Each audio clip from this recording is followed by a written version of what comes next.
And we're live. Welcome to the second EvilGinger Miniatures Tuesday chat. Hopefully this is going to be a lot better than the last one, as I now know how things work a bit better, having had a bit of a play with the whole streaming setup. And unlike the Facebook streaming, I won't have to do the TikTok dance continually in order to stop my camera cutting out because of low frame rate, which is really annoying when I'm trying to talk about something else. And I'm trying to pay attention to chats and people.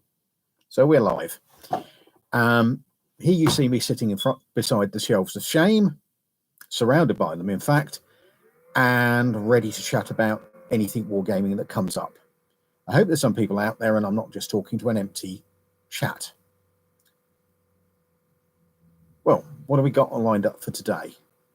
Well, apart from generally talking about wargaming type things, I've got some things to show you which are in process, and I will be waving at the webcam in due course. I've got some finished things, I've got some really late work in process things, and I've got some plans and things and thoughts to discuss, some of which I will be carrying out tomorrow when I go down to Books and Banter, hopefully for the evening Wargames evening there. Because I'm intending to do sort of a bit more promotion of Frostgrave. I have a Frostgrave warband for there, and I'm doing a second one so we can do the proper PvP Frostgrave as opposed to the PvE demo that I had in mind, which is basically wandering around some ruins and triggering wandering monsters when you pick up treasure and the like. It Rangers-ish in that setup. Now, on the subject of other things, first, terrain. I have some terrain, he says, waving at the camera. And I have some figures. These are very, very early work in progress stuff. But they're all part of a project that I have started because I've got too many projects on already, so why should not start another one? These are pieces of scatter scenery for Frostgrave. These are just some bits of green stuff putty I had left over from doing some other work, and rather than waste it, I just stuck it to a little base, and there'll be a bit of snow flock on these and some grit and some sharp sand, so it'll add a little bit of character.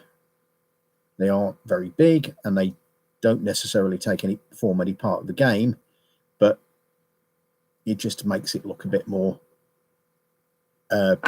like a ruined city that's snowed over. Now, going on to the next project, I am building hobgoblins. Well, I'm calling them hobgoblins because I think the Oathmark orcs look more like big goblins than they do orcs, in the sense that Games Workshop and people like that have portrayed them over the years. So I'm doing them as hobgoblins, and I'm doing quite a sizable hobgoblin army for a play test, which I will talk about when it's nearer the day. Play test of a conversion of a set of rules that I'm really fond of, and basically it's effectively a tabletop mod for those of you who are into computer fiddling about with. I've got some cavalry, hobgoblin cavalry, and I've got some hobgoblin spear-armed infantry, but I thought I would get some, because I had had a test brew and I had a few figures left, I'd do some interesting characters. This is just a standard archer, and he's built straight off the sprue. There isn't anything on him that isn't on the sprue, apart from when I got his head off, I made a bit of a mess of the top of his head. So I did him a little a long straggly top knot in green stuff, which slowed the process down because green stuff takes overnight to go off. And I primed him about an hour ago. This is brush primered with Reaper white primer, which is really nice primer, and it works on metal as well. Like Reaper paints for general purpose use, though he'll get painted with a selection. Reaper Army Painter and all sorts of anything else that I get hold of. But basically, he's an archer and not a kit bash. This guy is an officer. He's meant to be the officer of archers, which is why he's got the quiver on the back. And he's indicating the targets. He's basically a hobgoblin. He's basically an Oathmark orc out of the box. And he has... But he has... That was an archery arm, which I cut the end off, replaced the hand, and the shield is off of a goblin. So you've got... So it's a small shield because he's an archer. He's a captain of archers and probably doesn't need it that much. And to go with him, I gave him a musician, which will be quite useful in the rule set that I'm planning on demoing to expand that guy's commander range. And he's exactly built out of the box, except I took one of the arrow release arms, cut the hand off, and I had a spare horn out of the spares box. Well, I say spares box, there are spares everywhere all around here. I have sprues and heaps of sprues. I believe that's from an Dark Age Irishman. I'd have liked to got it up in a playing position, but that was as realistic a position as I could get. You know, those will be getting painted later, and I'll be taking photographs of them to go on the Facebook page and Instagram and all of the other bits and pieces. Now, I've also been going through my Frostgrave scenery, the stuff that I made when we were playing it a lot for First Ed, and looking what needs to be refreshed. This one didn't need much refreshing. It's fairly classic camp, a MDF base with one of the large Renedra pup tents on it, and makes a fairly decent line of sight blocker because it's the height of the figure. Also would work for rangers because it's a camp tent and you can put it pretty much anywhere, and because there's no foliage on the base, it's quite generic. Could also be used in role-playing if I had the facility to take all of my scenery down to Books and Banter, which I don't. I don't have a company van, and if I had one, I could have to get someone to drive it for me because I don't partake of the vehicles. Other things I am playing about with, these are probably more Rangers of Shadow Deep and role-playing fantasy, role-playing games. This is a little wood thing that you get that I got from North Star, though Mantic do exactly the same product in one of their terrain crates. I think it's called Gothic Grounds. But these are just painted and based on a War Base's pond base with some tufts, and the rocks are just my standard milliput balls of milliput, because I used a bit of milliput to blend the tree into the base. But there'll be more of those, and there'll be some with foliage on at some point in the future, because I want to run Rangers and I want to run various other sort of small figure count skirmish games. That wouldn't be out of place on the war game table either.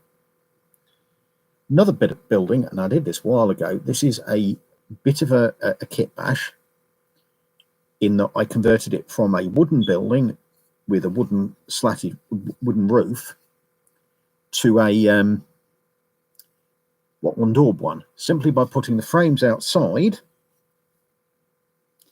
and by turning the walls in so that the slatted detail was actually inside. Could also be built as a bus shelter, because it reminds me of a lot of the bus shelters I went by today when I was doing my little trip out for the business meeting, which part 2 will happen on Friday, and I'll report about it next week, no doubt. Other things which you might like. Well, I'm still working on a lot of Fenris scenery. I haven't got any further than the little demo I did of it, but I will hit that properly later, and I've got more of it in bags waiting to come. And I'm basically waiting till I've accumulated enough to actually go ahead and plan a bit more of a project with it. So I've got an idea of a view and an overview. It's just basically going to be covered in, the base is going to be covered with sand. I'll put a few bits of fenris rubble on there, which I've got quite a bit. And just to add a bit of variety, and I'll get some more big bases from wall bases to mount stuff up on, so I can actually have some intact buildings and that sort of thing, or some more intact buildings than the crumbly rubbly bits that I've got, which are just basically just little line of sight breakers for the game. Going on from there, I did a bit of a demo on stream, one of my practice streams over the weekend, involving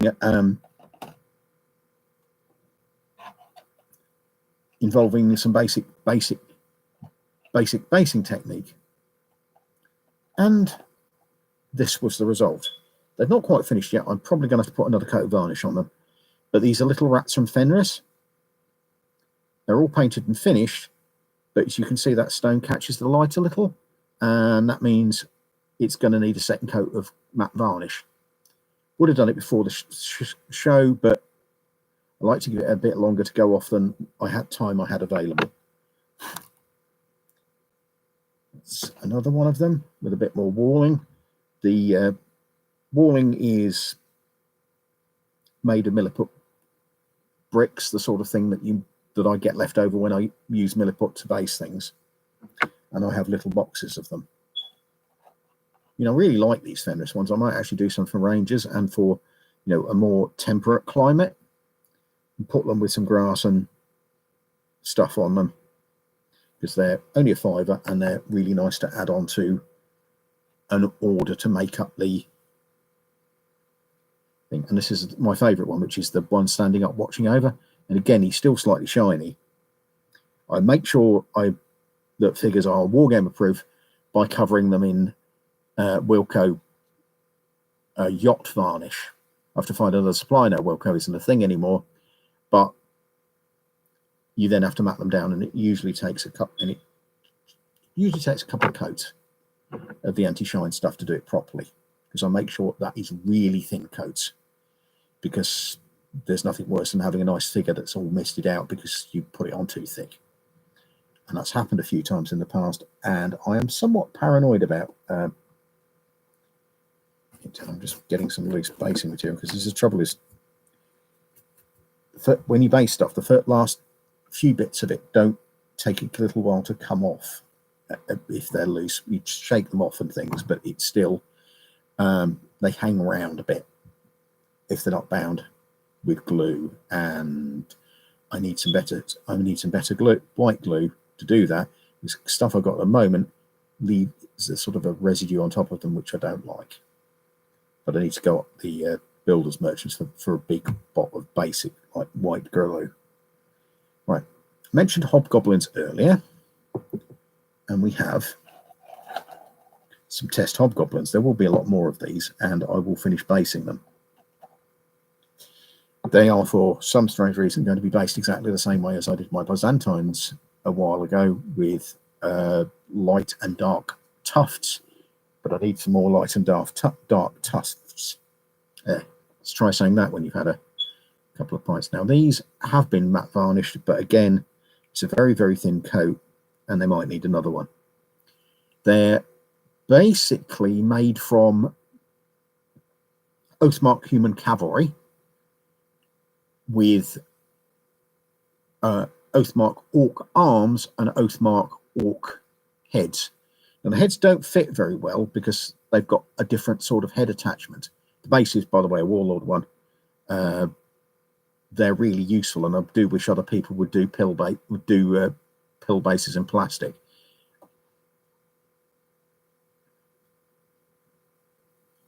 Pill bases in plastic, basically with orc arms on, which results in the shields hanging a bit lower than I'd like. So I might fiddle about with the more bent arms, a similar position to the one the spear's holding.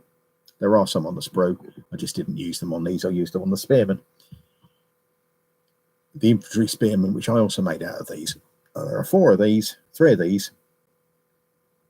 Or the heads were attached with green stuff, because because of the way the heads fit on Oathmark figures, there appears to be 2 sorts of head. There's a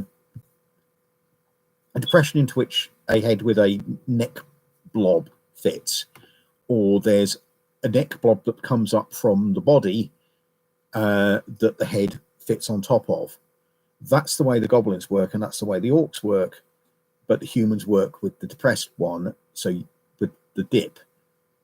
So you have to fill that up to get them to work. And the way I filled them up was I got a ball of green stuff of about the right size, rolled it up, made it into something that looked very much like the orc one, and just pushed the head onto it. It also means they stick rather nicely. I also use green stuff for sticking shields to figures. Should get some brown stuff, which is basically the same thing, but is brown. Who'd have guessed that? And the nice thing about the brown stuff is that it's probably a very similar color to the back of the shield anyway, so it doesn't notice that much. It doesn't need to be painted by poking the shield, painted to hide anything that shows, and would pass quite nicely as a piece of padding that the user of the shield might actually put on the back of it. Again, this guy's with an axe. I have him in mind as being some sort of officer, but I haven't decided yet. Again, he's still slightly shiny, mostly because I only varnished him a couple of hours ago, and it does get matter over time. And 2, it probably needs another coat, because, as I say, I put it on extremely thinly because I don't like the effect it has when it won't, when it mists things. Getting to completely finished figures, well, getting to the Hobgoblin infantry first, getting ahead of myself. These are the infantry. That's what I meant about the crooked arm. It's more a better position for shield for the cavalry. But I didn't have that many of them because I only bought a test sprue to have a play with. And yeah, basically, again, Benedra plastic bases. And the second one, also a spearman, slightly different sort of armor. The unit I've got in mind for the playtest, there'll be 32 of these, and I've got 2 so far, so there's another 30 of them for me to paint. There are also some goblin cavalry. Now, these aren't finished. They're just about ready to go on the horse. Only issue I've got is I don't have a horse that will fit them yet. I'm going to get a test sprue of the Wargames Atlantic horses, which I hope will fit them. They're meant to go on wolves, but I decided that this army didn't use wolves. It's a bit, it's become a bit of a cliche. Basically, these are straight wolf rider bodies made up out of the box, and I will try and see if they fit on Wargames Atlantic horses. I might have to take the saddle cloths that these come with off, or leave them off, and basically do a green stuff saddle pad. Again, these are armored, and I could have made the other cavalry by combining bodies from here with legs from the human cavalry. But they'll all be featuring, and small numbers of them might be featuring in Rangers games, because I can swap out orcs. I can swap them out for the gnolls that frequent, or the cultists. Now,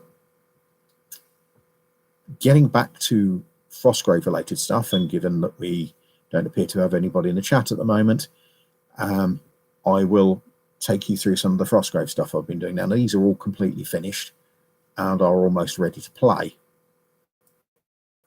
Just need to get a game going with them. We have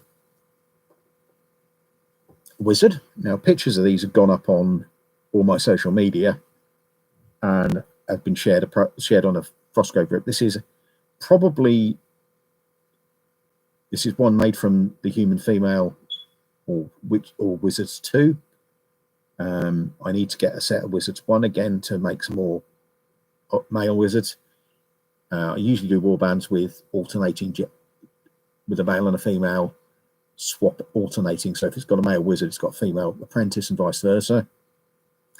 Basically, I haven't decided whether I'm going to do a warband with these yet or just have them as individuals. I will be selling painted versions of these on the Etsy shop, which is in process of being set up and has precisely 2 products on it at the moment.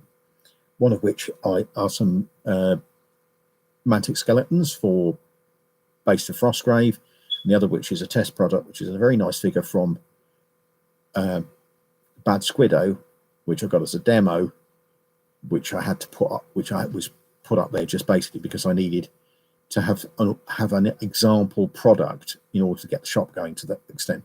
This is another one also made from Wizards 2 with some kit bashing.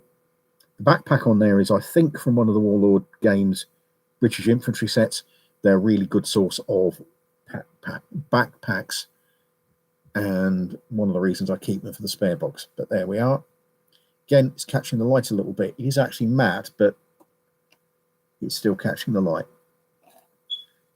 And finally, we have one of the warriors from my Old Wolf warband, which I'm going to be running as my entry in the Books and Banter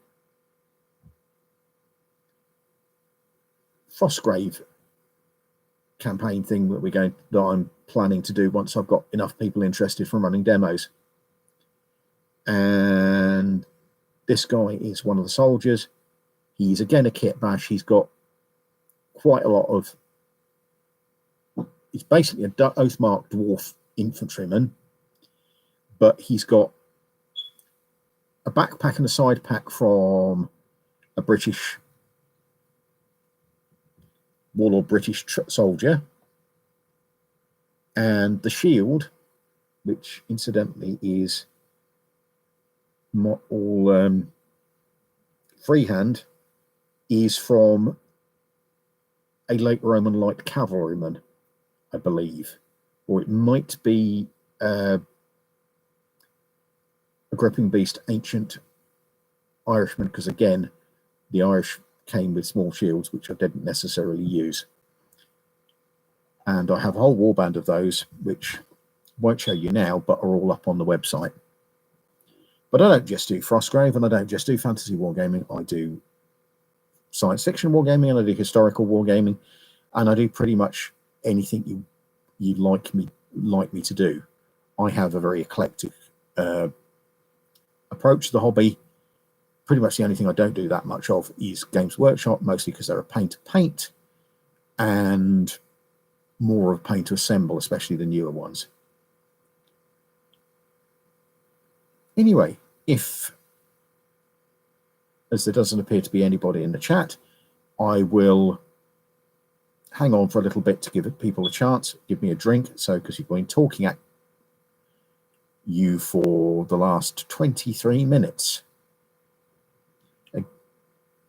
I will give a chance for people to have a join in. You know, you can always butt in. I've actually got the chat up and I can actually see what's going on, and I can read the chat.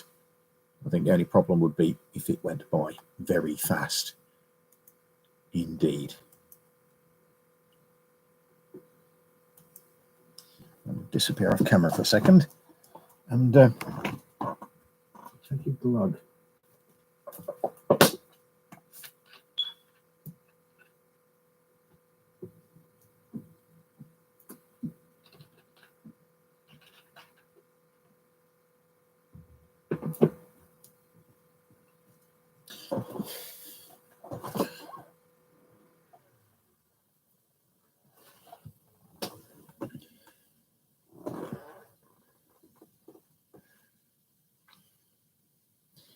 Now a little twitchy to get back on with work, to be honest, but we'll keep going and mean, this is another Wargames pond base, Warbases pond base, with some bits and pieces of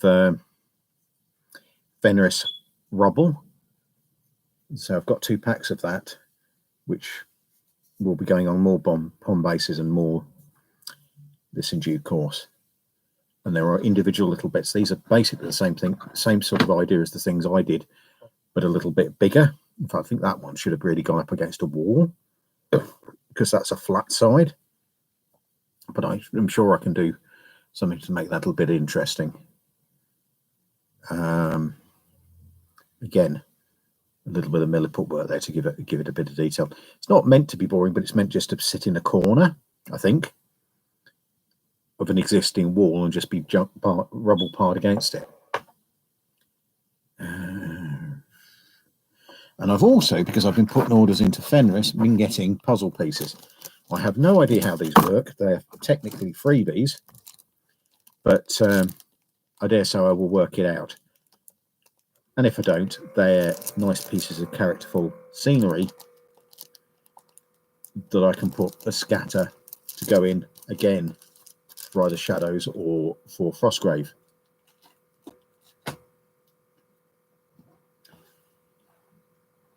Anyway, I think that is just about it for now. As I say, I look forward to seeing more people next week and actually engaging with my customer base, other than responding to them people by messages and whatever have you. But it was lovely to see you, and it will be lovely to see the people who may watch this later.